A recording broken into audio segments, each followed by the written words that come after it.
교수님, 부동산 특강 정말 도움됐어요.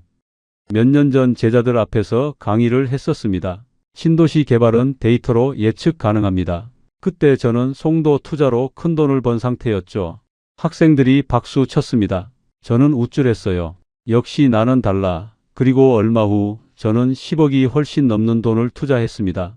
송도와 분당에 올인했어요. 이론은 완벽했습니다. 하지만 현실은 달랐어요. 금리가 올랐고 시장이 얼어붙었죠. 지금 저는 목욕탕에서 일합니다. 그 강의를 들었던 제자를 마주칠까봐 매일 떨며 살아요. 믿을 수 있나요? 몇 억 있었는데 욕심 부렸다가 모두 잃었습니다. 도대체 왜 그랬을까요? 지금부터 그 이야기를 들려드리겠습니다. 시청 전 구독과 좋아요를 누르시면 로또에 당첨되는 행운이 올 수 있습니다. 그리고 지금 어디에서 시청하고 계신지 댓글로 남겨주세요. 여러분의 이야기도 듣고 싶습니다. 그럼 지금부터 시작되는 이야기 속으로 함께 들어가 볼까요? 손동수 교수님, 30년간 정말 수고 많으셨습니다. 퇴임식장에서 제자들이 건네준 꽃다발을 받아들며 저는 가슴이 벅차올랐습니다. 2020년 봄이었어요. 64살의 나이로 지방사립대학교 스포츠레저학과 교수직을 내려놓는 날이었죠. 30년이 넘는 시간 동안 수많은 학생들을 가르쳤고 그 아이들이 사회에 나가 각자의 자리에서 열심히 살아가는 모습을 보는 것만으로도 충분히 보람찼습니다. 교수님 덕분에 제가 지금 이 자리에 있습니다. 제자 중 한 명이 다가와 인사를 건넸어요. 지금은 지역 체육센터 관장으로 일하고 있다더군요. 그런 말들을 들으니 그동안의 고생이 헛되지 않았다는 생각이 들었습니다. 퇴임식을 마치고 집으로 돌아왔을 때 아내는 제게 따뜻한 차를 건네주었습니다. 여보, 이제 편히 쉬어요. 그동안 정말 고생 많았어요. 아내는 조용히 말했어요. 결혼한 지 30년이 훨씬 넘었는데도 여전히 저를 챙겨주는 아내가 고마웠습니다. 그날 저녁 저는 통장을 확인했습니다. 퇴직금으로 억대의 돈이 들어와 있었고 몇 년 전 아버지께서 돌아가시면서 물려받은 유산도 있었어요. 지역에 있는 작은 토지였는데 팔면 꽤 큰 돈이 될 것 같았습니다. 게다가 사학연금도 매달 280만 원 정도씩 나올 예정이었죠. 여보, 우리 이제 여유롭게 살 수 있겠네요. 아내는 통장 잔고를 보며 안도의 한숨을 쉬었습니다. 그러게요. 이 정도면 충분하죠. 저도 그렇게 생각했어요. 큰아들은 이미 대기업에 다니고 있었고 작은 아이도 대학에 잘 다니고 있었으니 더 이상 뭘 바라겠습니까? 다음 날부터 저는 평소에 하지 못했던 일들을 하기 시작했습니다. 아침마다 동네 뒷산을 산책하고 오후에는 도서관에 가서 책을 읽었어요. 가끔 옛 동료 교수들과 만나 차를 마시기도 했죠. 동수야, 이제 진짜 편하겠다. 동료들이 부러워했습니다. 그렇게 몇 달이 지났습니다. 봄이 지나고 초여름이 왔어요. 매일이 평온했습니다. 아내와 함께 장을 보러 가고 손자 손녀를 보러 큰아들 집에 가기도 했죠. 이렇게 사는 게 행복이구나. 그때까지만 해도 저는 그렇게 생각했습니다. 어느 날 오후 근처 대학교에서 무도경호학과 교수로 일하던 정민호에게서 전화가 왔습니다. 동수야, 이번 주 토요일에 골프 칠까? 반가운 목소리였어요. 정민호는 저와 같은 지역 대학가에서 오랫동안 알고 지낸 사이였습니다. 같은 체육 계열 학과라 학회에서도 자주 마주쳤고 한 달에 한두 번씩은 꼭 골프를 치거나 술 한잔하곤 했죠. 좋지, 요즘 할 일도 없는데. 저는 흔쾌히 대답했어요. 정년퇴직 이후로 뭔가 허전했거든요. 친구들과 어울리는 게 그나마 소일거리였습니다. 토요일 아침 골프장에서 정민호를 만났습니다. 그런데 뭔가 달라 보였어요. 야, 새 차 뽑았어? 주차장에 서 있는 최신형 수입차를 보며 제가 물었습니다. 얼마 전에 바꿨어. 정민호는 아무렇지 않게 대답했어요. 골프를 치면서 정민호는 계속해서 좋은 소식들을 이야기했습니다. 우리 와이프가 요즘 너무 좋아해. 애들도 다 잘되고 있고 평소보다 기분이 좋아 보였어요. 무슨 좋은 일 있어? 제가 물었습니다. 있지 뭐. 정민호가 빙그레 웃으며 말했어요. 요즘 부동산 좀 하고 있거든. 부동산이라는 단어가 귓가에 맴돌았습니다. 저는 평생 부동산에는 별 관심이 없었어요. 그냥 우리 집 한 채만 있으면 된다고 생각했으니까요. 부동산? 갑자기 웬 부동산? 저는 의아하게 물었습니다. 야, 요즘 시장이 진짜 좋아. 나 송도 쪽에 투자했다가 몇 개월 만에 큰돈 벌었어. 정민호의 목소리에는 흥분이 묻어났어요. 그 순간 제 마음속에 묘한 감정이 일었습니다. 부러움이었을까요? 아니면 질투였을까요? 잘 모르겠습니다. 하지만 분명한 건 그 말 한마디가 제 인생을 완전히 바꿔놓았다는 거예요. 얼마나 벌었는데? 저도 모르게 물었습니다. 그게 말이야. 정민호가 잠시 뜸을 들이더니 말했어요. 억대야 억대. 솔직히 교수. 월급 몇 년치는 되는 것 같아. 그 말을 듣는 순간 제 심장이 두근거렸습니다. 골프를 마치고 클럽하우스에서 식사를 하면서도 정민호는 계속 부동산 이야기를 했습니다. 동수야, 너도 퇴직금 받았잖아. 그냥 은행에 넣어두기보다는 뭐라도 해봐. 정민호가 제 어깨를 툭 쳤어요. 글쎄, 나는 부동산은 잘 모르는데. 저는 망설였어요. 뭘 모르긴 몰라. 너 30년 넘게 교수했잖아. 논문도 그렇게 많이 쓰고 그 분석력이면 부동산 시장 정도는 금방 파악할 거야. 정민호가 저를 부추겼습니다. 그 말이 제 자존심을 건드렸습니다. 맞아, 나는 학자야. 데이터 분석하고 논리적으로 생각하는 건 누구보다 잘하지. 부동산 시장이라고 뭐 특별할 게 있겠어. 그런 생각이 들기 시작했어요.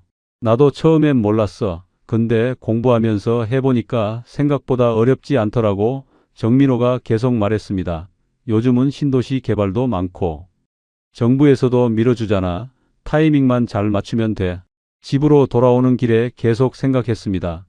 정민호도 나랑 비슷한 처지였잖아. 똑같이 교수 생활하다가 퇴직했고 퇴직금도 비슷하게 받았을 텐데 근데 그 사람은 벌써 큰 돈을 벌었다고 새 차도 뽑고 여보, 골프는 재미있었어요? 아내가 물었습니다. 응, 그냥 그랬어. 저는 대충 대답했어요. 하지만 머릿속에서는 정민호의 말이 계속 맴돌았습니다. 그날 밤 잠이 오지 않았습니다. 천장을 바라보며 계속 생각했어요. 나도 할 수 있지 않을까? 그런 생각이 들기 시작했습니다. 저에게도 목돈이 있었고 매달 연금도 나왔으니까요. 아니야, 괜히 욕심 부리지 말자. 다시 생각을 고쳐먹으려 했지만 쉽지 않았어요. 며칠 후 정민호에게서 또 전화가 왔습니다. 동수야, 다음 주에 또 골프 칠까? 아니면 저녁이라도 한번 먹자. 제 마음이 흔들렸습니다. 그래, 저녁 먹으면서 이야기나 하자. 저녁 자리에서 정민호는 더 구체적인 이야기를 꺼냈습니다. 너 제자 중에 부동산 쪽에 있는 애 없어? 갑자기 그게 왜 생각났는지 모르겠지만 한 명이 떠올랐어요. 아, 영철이라고 있긴 한데 그럼 그 친구한테 한번 물어봐.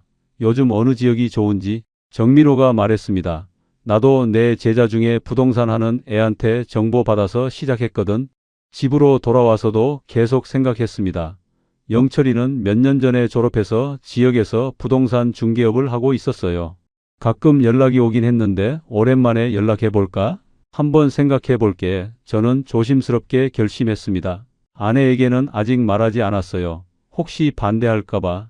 며칠을 고민하다가 결국 저는 제자 영철에게 연락했습니다. 교수님, 오랜만이에요. 어떻게 지내세요? 영철은 반가운 목소리로 전화를 받았어요. 잘 지내지 뭐. 너는 요즘 어때?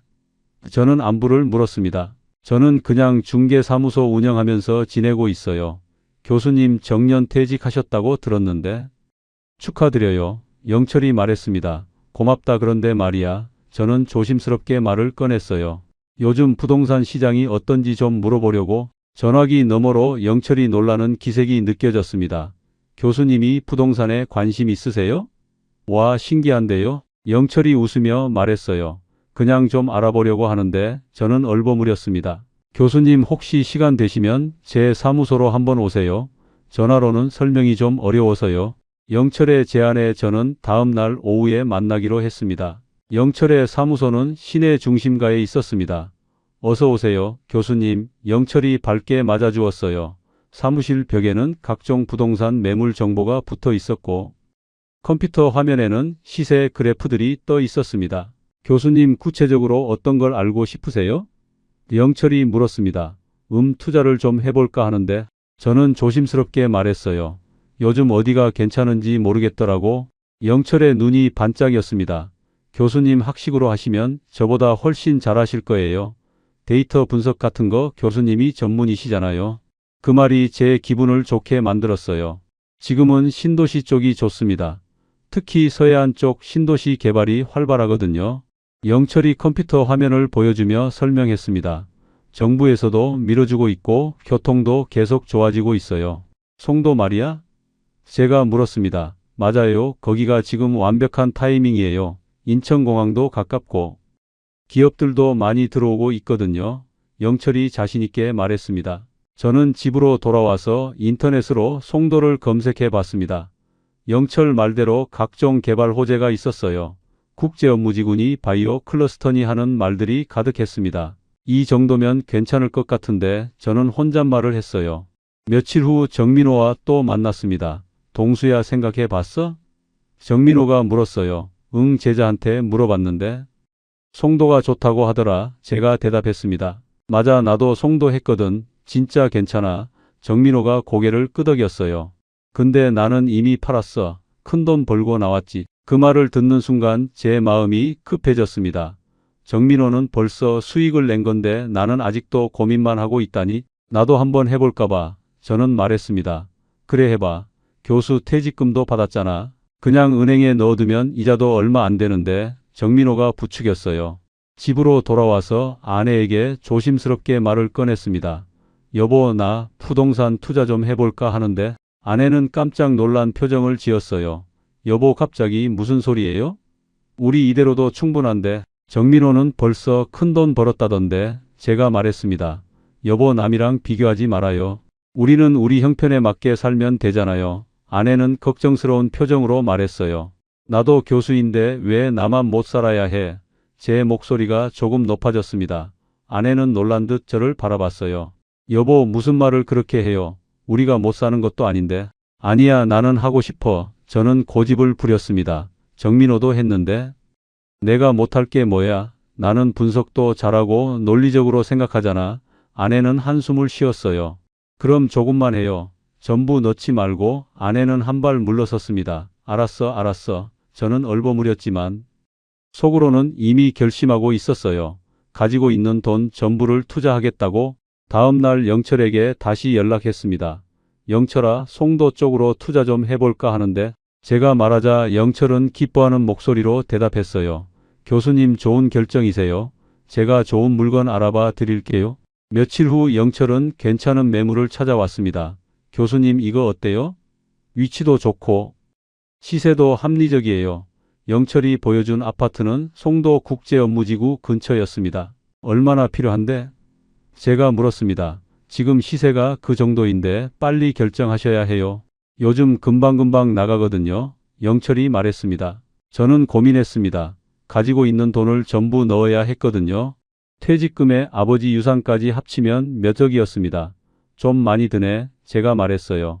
교수님, 지금 안 하시면 나중에 후회하실 거예요. 시장이 계속 오르고 있거든요. 영철이 재촉했습니다. 그리고 교수님, 학식으로 시장 분석하시면 제 말이 맞다는 거 아시잖아요. 그 말에 저는 마음이 기울었습니다. 맞아, 나는 데이터를 볼 줄 아는 사람이야. 신도시 개발 패턴 같은 건 논문으로도 쓸 수 있을 정도로 연구했었잖아. 알았어, 하자. 저는 결정했습니다. 계약 당일 아내도 함께 갔습니다. 여보, 정말 괜찮을까요? 아내는 계속 걱정했어요. 걱정 마. 나 이런 거 분석 잘하잖아. 저는 자신 있게 말했습니다. 계약서에 도장을 찍는 순간 손이 조금 떨렸습니다. 평생 모은 돈을 한 번에 투자하는 거니까요. 하지만 곧 성공할 거라는 확신이 들었어요. 정민호도 했는데 내가 못할 게 뭐야? 집으로 돌아오는 길에 아내는 말이 없었습니다. 걱정하지 마. 몇 개월만 기다려봐.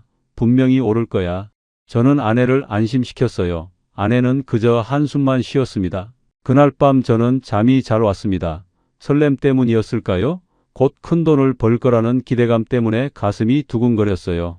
정민호보다 더 많이 벌어야지. 잠들기 전에 그런 생각을 했습니다.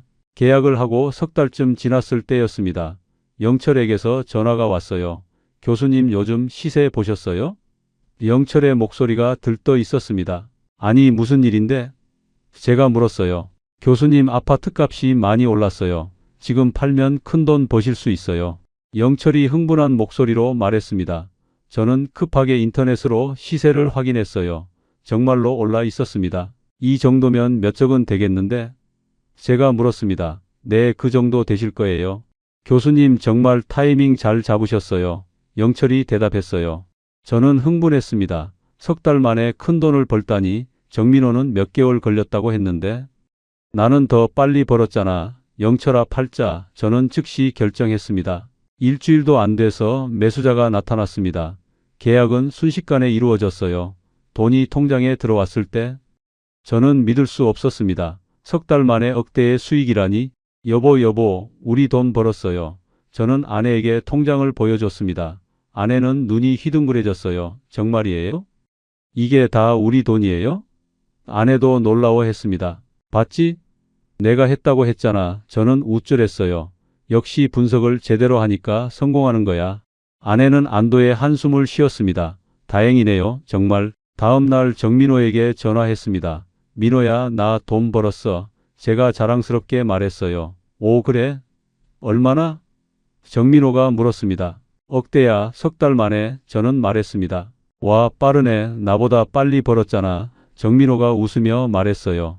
축하해, 동수야. 그 말을 들으니 기분이 더 좋아졌습니다. 정민호보다 더 잘했다는 생각에 뿌듯했어요. 학교 동료들을 만났을 때도 자랑했습니다. 나 요즘 부동산 투자 좀 하고 있어. 제가 말하자 동료들이 놀랐어요. 동수야, 너가? 부동산은 관심도 없던 사람이 한 동료가 말했습니다. 3달 만에 억대 벌었어. 저는 자신 있게 말했어요. 진짜? 대박인데? 동료들이 부러워하는 눈빛으로 저를 바라봤습니다. 그 시선이 좋았어요. 얼마 후 학과 제자들이 모임을 가졌습니다. 교수님도 오세요. 제자들이 저를 초대했어요. 모임 자리에서 한 제자가 물었습니다. 교수님 요즘 부동산으로 대박 나셨다면서요? 영철이한테 들었구나. 저는 웃으며 대답했어요. 교수님 어떻게 하신 거예요? 저희도 좀 알려주세요. 제자들이 관심을 보였습니다. 부동산도 결국 이론이야. 데이터를 제대로 분석하면 실패할 수가 없어. 저는 자신 있게 말했습니다. 신도시 개발 패턴 같은 건 논문 자료만 봐도 예측이 가능하거든. 제자들이 감탄하는 표정을 지었습니다. 역시 교수님이세요. 저희는 생각도 못한 건데 한 제자가 말했어요. 저는 기분이 좋아서 더 자세히 설명했습니다. 너희들도 투자할 때는 꼭 데이터를 봐야 해. 감으로 하면 안 돼. 저는 마치 수업하듯이 설명했어요. 개발 계획이 어떻게 되는지, 교통이 어떻게 개선되는지 이런 걸 다 분석해야 하는 거야. 그날 이후로 제자들이 종종 연락을 했습니다. 교수님, 이 지역은 어때요? 저기는 투자해도 될까요? 저는 일일이 답변해주며 뿌듯했어요. 마치 부동산 전문가가 된 기분이었습니다. 한 달쯤 후 학과에서 동문회 행사가 있었습니다. 현직 교수님들과 졸업생들이 모두 모이는 자리였어요. 손 교수님 한 말씀 해주시죠. 사회자가 저를 불렀습니다. 저는 단상에 올라가서 말했습니다. 요즘 젊은 친구들이 재테크에 관심이 많더라고요. 그래서 제가 경험한 걸 조금 나누려고 합니다. 청중들이 귀를 기울였어요. 부동산 투자도 학문적으로 접근하면 성공할 수 있습니다. 저는 신도시 개발 패턴을 분석해서 투자했고 3달 만에 큰 수익을 냈어요. 제가 말하자 박수가 터져 나왔습니다. 데이터를 보세요. 정부 정책을 연구하세요. 그리고 논리적으로 판단하세요. 그러면 실패하지 않습니다. 저는 자신 있게 말했어요. 청중석에서 고개를 끄덕이는 사람들이 보였습니다. 행사가 끝나고 여러 사람들이 저에게 다가왔습니다. 교수님 대단하세요. 어떻게 그렇게 잘하세요? 칭찬이 쏟아졌어요. 저는 겸손한 척했지만 속으로는 우쭐했습니다. 집으로 돌아와서 아내에게 말했습니다. 여보, 오늘 동문회에서 발표했어. 다들 대단하다고 하더라. 아내는 조용히 웃었어요. 잘했네요. 나 진짜 재능 있는 것 같아. 저는 신이 나서 말했습니다. 앞으로 이거로 계속 돈 벌면 우리 정말 부자 되는 거야. 아내는 대답 대신 차를 한 잔 내어주었습니다. 그날 밤 저는 인터넷으로 부동산 시장을 계속 검색했습니다. 다음에는 어디에 투자할까? 어떤 지역이 오를까? 머릿속이 온통 부동산 생각뿐이었어요.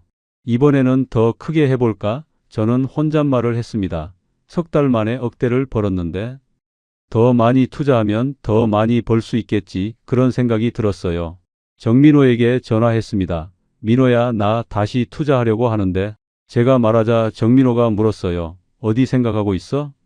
송도 한 번 더 하고 분당도 괜찮을 것 같던데 저는 대답했습니다. 오, 좋지. 근데 이번엔 얼마나 생각하고 있어? 정민호가 물었어요. 크게 해볼까봐. 대출도 좀 받고. 저는 말했습니다. 야, 조심해. 대출은 위험할 수 있어. 정민호가 걱정스럽게 말했습니다. 괜찮아. 나 이미 한 번 성공했잖아. 저는 자신 있게 대답했어요. 그래도 조심해. 정민호가 다시 한번 당부했지만 저는 이미 마음을 정하고 있었습니다. 다음 날 영철에게 연락했습니다. 영철아, 이번에는 크게 해보려고. 제가 말하자 영철이 물었어요. 교수님 얼마나 생각하세요? 10억 넘게. 저는 대답했습니다. 전화기 너머로 영철이 놀라는 기색이 느껴졌습니다. 교수님, 그 정도면 대출을 많이 받으셔야 하는데. 괜찮아. 나 신용 좋잖아. 담보도 있고. 저는 자신 있게 말했어요. 알겠습니다, 교수님. 제가 좋은 물건들 알아볼게요. 영철이 대답했습니다. 전화를 끊고 나서 저는 가슴이 두근거렸어요. 이번에는 정말 큰 돈을 벌 수 있을 것 같았습니다. 역시 나는 달라. 저는 혼잣말을 했습니다. 데이터 분석하고 논리적으로 생각하니까 성공하는 거야. 그때까지만 해도 저는 제가 특별한 사람이라고 믿었습니다. 며칠 후 정민호에게서 전화가 왔습니다. 동수야, 나 이번에 또 큰돈 벌었어. 정민호의 목소리에는 흥분이 가득했어요. 얼마나? 저도 모르게 물었습니다. 이번에 몇 억 더 벌었어. 그동안 번 거랑 합치면 10억은 넘는 것 같아. 그 말을 듣는 순간 제 가슴이 철렁했습니다.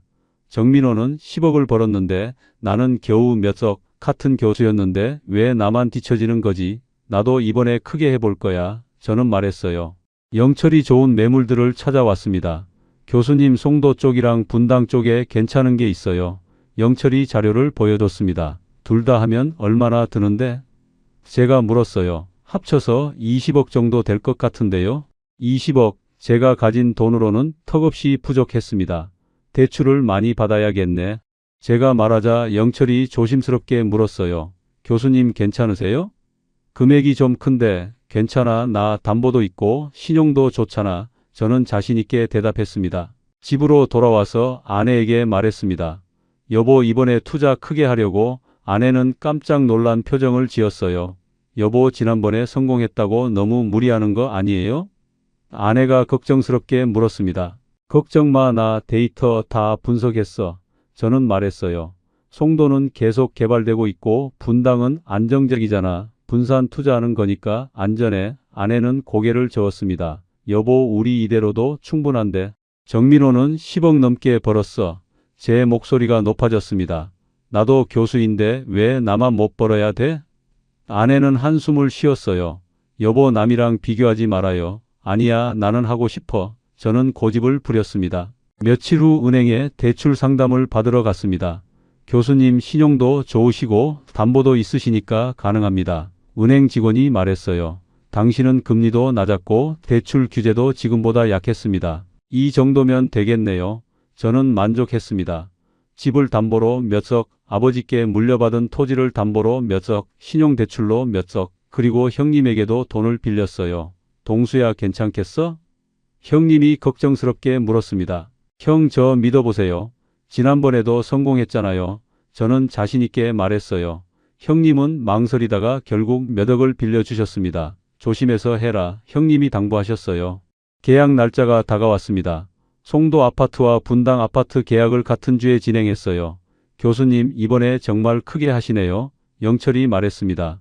응, 이번엔 정말 큰돈 벌 거야. 저는 기대에 부풀어 있었습니다. 계약서에 도장을 찍을 때 손이 떨렸습니다. 가지고 있던 돈 전부와 빌린 돈까지 합쳐서 20억이 넘는 투자였거든요. 여보, 정말 괜찮을까요? 아내가 마지막으로 물었어요. 걱정 마. 이론적으로 완벽해. 저는 대답했습니다. 집으로 돌아오는 길에 아내는 말이 없었습니다. 몇 개월만 기다려봐. 분명히 오를 거야. 저는 아내를 안심시켰어요. 하지만 아내의 표정은 어두웠습니다. 그날 밤 저는 설렘 반 걱정 반으로 잠을 이루지 못했습니다. 잘 될 거야, 잘 될 거야. 저는 계속 혼잣말을 했어요. 송도는 신도시 개발로 오를 거고 분당은 안정적이니까 문제 없을 거라고 믿었습니다. 다음 날 정민호에게 전화했습니다. 민호야, 나 계약했어. 20억 넘게 투자했어. 제가 말하자 정민호가 놀란 목소리로 물었어요. 야, 그렇게 많이? 대출은 얼마나 받았어? 1억 넘게. 저는 대답했습니다. 동수야, 좀 무리한 거 아니야? 정민호가 걱정스럽게 말했어요. 괜찮아. 나 분석 다 했어. 틀림없어. 저는 자신 있게 말했지만 사실 속으로는 조금 불안했습니다. 며칠 후 제자들을 만났을 때도 자랑했습니다. 이번에는 정말 크게 투자했어. 제가 말하자 제자들이 감탄했어요. 역시 교수님이세요. 그 칭찬이 좋았습니다. 하지만 집에 돌아와서 통장을 보니 불안했습니다. 매달 나가는 대출 이자만 해도 꽤 큰 금액이었거든요.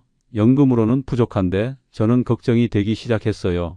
괜찮아, 곧 오를 거야. 저는 스스로를 다독였습니다.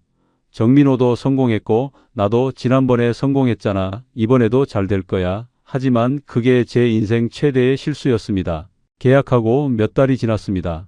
처음 몇 달은 괜찮았어요. 시세도 조금씩 오르는 것 같았고 제 판단이 맞았다는 확신이 들었습니다. 봐, 내가 뭘 했어. 오르고 있잖아. 저는 아내에게 말했어요. 하지만 2022년 봄부터 이상한 신호들이 나타나기 시작했습니다. 뉴스에서 미국 금리 인상 이야기가 나오기 시작했어요. 미국 얘기잖아. 우리랑은 상관없을 거야. 저는 대수롭지 않게 생각했습니다. 그런데 몇 달 후 한국은행도 기준 금리를 올리기 시작했습니다. 처음에는 조금씩 올랐어요. 이 정도면 괜찮아. 저는 안심했습니다. 하지만 금리는 계속 올랐어요. 여름이 되자 금리가 눈에 띄게 올랐습니다. 제가 받은 대출 금리도 덩달아 올랐어요. 처음에는 월 몇백만 원이던 이자가 점점 늘어나기 시작했습니다. 이거 좀 부담되는데 저는 걱정하기 시작했어요. 가을이 되자 상황이 더 심각해졌습니다. 금리가 4%를 넘어섰어요. 매달 나가는 대출 이자가 1,000만 원을 훌쩍 넘었습니다. 연금으로는 턱없이 부족했어요. 여보, 이자를 어떻게 내요? 아내가 걱정스럽게 물었습니다. 조금만 기다려봐. 아파트 값이 오르면 팔면 돼. 저는 안심시켰지만 속으로는 불안했어요. 더 큰 문제가 생겼습니다. 송도 아파트 시세가 떨어지기 시작한 거예요. 이럴 리가 없는데 저는 믿을 수 없었습니다. 신도시 개발은 계속되고 있었고 이론적으로는 올라야 했거든요. 영철에게 전화했습니다. 영철아, 송도 시세가 왜 떨어지는 거야? 제가 다급하게 물었어요. 교수님, 요즘 시장이 전체적으로 안 좋아요. 금리가 너무 올라서. 영철이 조심스럽게 대답했습니다. 분당 아파트도 문제였습니다. 오르지를 않았어요. 입지가 안 좋아서 그런가 봐요. 영철이 말했습니다. 뭐? 입지가 안 좋다고? 저는 황당했어요. 계약할 때는 괜찮다고 했잖아요. 매달 이자를 내기가 점점 힘들어졌습니다. 연금만으로는 부족해서 저축한 돈을 깨기 시작했어요. 이러다가 저축도 다 없어지겠어. 아내가 한숨을 쉬었습니다. 정민호에게 전화했습니다. 민호야, 요즘 시장 어때? 제가 물었어요. 나는 다 팔았어. 작년에 미리 정리했거든. 정민호가 대답했습니다. 제 가슴이 철렁했어요. 정민호는 타이밍 맞춰 팔았는데 나는 아직도 들고 있다니. 동수야, 너도 빨리 정리하는 게 좋을 것 같아. 정민호가 조언했습니다. 지금 팔면 손해인데 저는 망설였어요. 그래도 더 떨어지기 전에 정민호가 다시 말했지만 저는 결정하지 못했습니다. 겨울이 되자 상황은 더욱 악화됐습니다.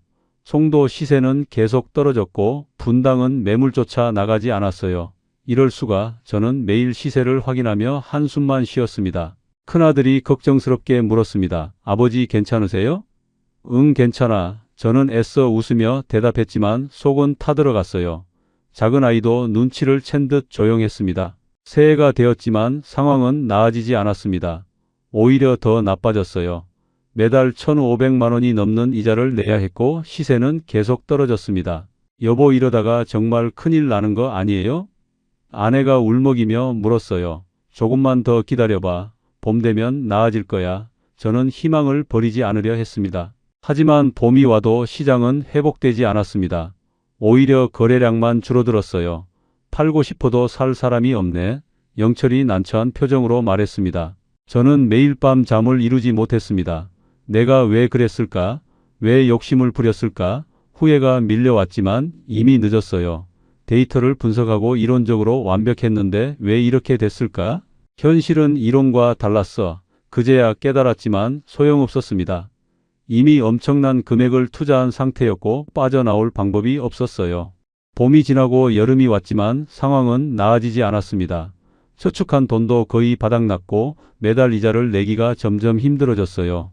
여보, 이제 어떡해요? 아내가 눈물을 글썽이며 물었습니다. 팔아야 할 것 같아 저는 어렵게 말을 꺼냈어요. 손해를 보더라도 더 이상 버틸 수가 없었습니다. 영철에게 전화했습니다. 영철아, 2개 다 내놔. 알겠습니다, 교수님. 영철의 목소리도 침통했어요. 송도 아파트를 먼저 내놨습니다. 하지만 한 달이 지나도 연락이 없었어요. 교수님, 시세를 좀 낮춰야 할 것 같아요. 영철이 조심스럽게 말했습니다. 얼마나? 많이요. 영철의 대답에 제 가슴이 무너졌습니다. 결국 처음 산 가격보다 훨씬 낮은 가격에 내놨습니다. 그래도 몇 주가 걸렸어요. 교수님, 매수자 나왔어요. 영철이 전화했을 때 저는 안도와 절망이 동시에 밀려왔습니다. 분당 아파트는 더 큰 문제였습니다. 입지가 안 좋아서 관심을 보이는 사람이 없었어요. 더 낮춰야 해요. 영철이 말했고 저는 고개를 끄덕일 수밖에 없었습니다. 2 아파트를 다 팔고 나니 엄청난 손실이었습니다. 투자한 금액의 절반도 안 되는 돈만 남았어요. 이럴 수가. 저는 통장을 보며 망연자실했습니다. 은행 대출부터 갚아야 했습니다. 몇 억을 상환하고 나니 또 돈이 줄었어요. 형님께 빌린 돈도 갚아야 했습니다. 형, 죄송합니다. 저는 고개를 들 수 없었어요. 괜찮아, 동수야. 형님이 위로해 주셨지만 제 마음은 무거웠습니다. 급전 대출도 있었습니다.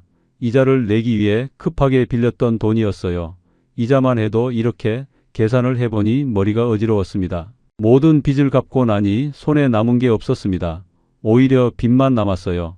몇 천만 원. 저는 한숨을 쉬었습니다. 아버지께 물려받은 유산도 다 날렸고 퇴직금도 모두 사라졌습니다. 여보, 우리 이제 어떻게 살아요? 아내가 울먹였습니다. 미안해. 저는 그 말밖에 할 수 없었어요. 평생 모은 돈을 몇 년 만에 다 날렸다는 게 믿기지 않았습니다. 큰아들에게 연락했습니다. 아버지, 제가 도와드릴게요. 큰아들이 말했지만 저는 거절했어요. 아니야, 내가 결혼 준비해야지. 큰아들의 결혼 자금까지 빼앗을 수는 없었습니다. 그런데 더 큰 문제가 있었습니다. 집을 팔아야 할 것 같았어요.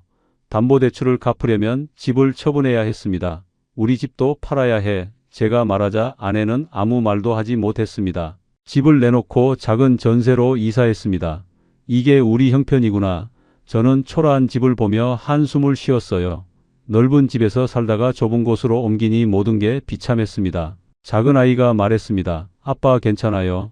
저 알바해서 용돈 벌게요. 고등학생 아들이 그런 말을 하니 눈물이 났어요. 미안하다. 저는 고개를 숙였습니다. 정민호에게서 전화가 왔습니다. 동수야, 잘 지내? 저는 대답할 수 없었어요. 나 망했어. 겨우 말을 꺼내자 정민호가 한숨을 쉬었습니다. 내가 말렸잖아. 알아. 저는 쓸쓸하게 대답했습니다. 동료 교수들의 모임에도 나가지 않았습니다. 손 교수님 안 보이시네. 누군가 물었다던데 제 얘기를 할 용기가 없었어요. 부동산으로 대박 났다고 자랑하던 제가 어떻게 망했다고 말하겠습니까? 제자들에게서도 연락이 왔습니다. 교수님, 요즘 어떠세요? 저는 답장하지 못했어요. 부동산 강의까지 했던 제가 정작 망했다는 걸 어떻게 말하겠습니까? 나는 왜 욕심을 부렸을까? 매일 밤 후회했습니다. 그냥 퇴직금만 가지고 조용히 살았으면 행복했을 텐데, 정민호를 부러워하지만 않았어도, 제자들 앞에서 잘난 척하지 않았어도, 데이터를 봤는데 왜 틀렸지 저는 이해할 수 없었어요. 이론적으로는 완벽했는데 현실은 달랐습니다. 나는 학자일 뿐이었어. 그제야 깨달았지만 이미 모든 걸 잃은 뒤였습니다. 돈이 없으니 일을 해야 했습니다. 65살의 나이에 다시 직장을 찾아야 했어요. 교수 출신이시면 좀. 면접을 볼 때마다 거절당했습니다. 나이가 좀 있으시네요. 나이가 벽이었어요. 몇 달을 헤매다가 지인의 소개로 목욕탕 일자리를 구했습니다. 카운터 보고 남탕 관리하는 일인데 목욕탕 주인이 말했어요. 하겠습니다. 저는 고개를 숙였습니다. 첫 출근 날 유니폼을 입었습니다. 거울을 보니 초라한 제 모습이 보였어요. 이게 나구나. 30년 넘게 교수로 살았던 제가 이제는 목욕탕 직원입니다. 일은 생각보다 힘들었습니다. 카운터에서 손님을 맡고 탈의실을 정리하고 화장실을 청소했어요. 이게 내 일이구나. 처음에는 적응이 안 됐습니다. 가장 무서운 건 제자를 만날까봐 두려운 거였어요. 경비원 자리도 제안받았지만 거절했습니다. 거기는 사람들이 너무 많이 봐. 목욕탕은 그나마 제자들이 올 일이 적을 것 같았어요. 한 달쯤 지났을 때였습니다. 탈의실에서 낯익은 목소리가 들렸어요. 교수님. 손동수 교수님 맞으시죠? 돌아보니 몇 년 전 제가 가르쳤던 학생이었습니다. 아, 그게 저는 당황해서 말을 더듬었어요. 교수님 여기서 일하세요? 제자가 놀란 표정으로 물었습니다. 잠깐 도와주는 거야. 저는 얼버무렸습니다. 그렇구나. 저 아버지랑 왔거든요. 제자가 말했어요. 얼마 후 중년 남성이 나왔고 저는 고개를 숙였습니다. 아버지 손 교수님이세요? 제가 배웠던 제자가 소개했지만 저는 제대로 쳐다볼 수 없었어요. 그날 이후로 더욱 조심스러워졌습니다. 손님이 올 때마다 혹시 아는 사람은 아닐까 전전긍긍했어요. 제자들한테 들킬까봐 매일이 불안했습니다. 월급은 200만 원 정도였습니다. 시급으로 치면 10,000원 조금 넘었어요. 30년 교수 생활이 이렇게 통장에 찍힌 월급을 보며 한숨이 나왔습니다. 아내도 일을 시작했습니다. 요양보호사 교육을 받고 파트타임으로 일했어요.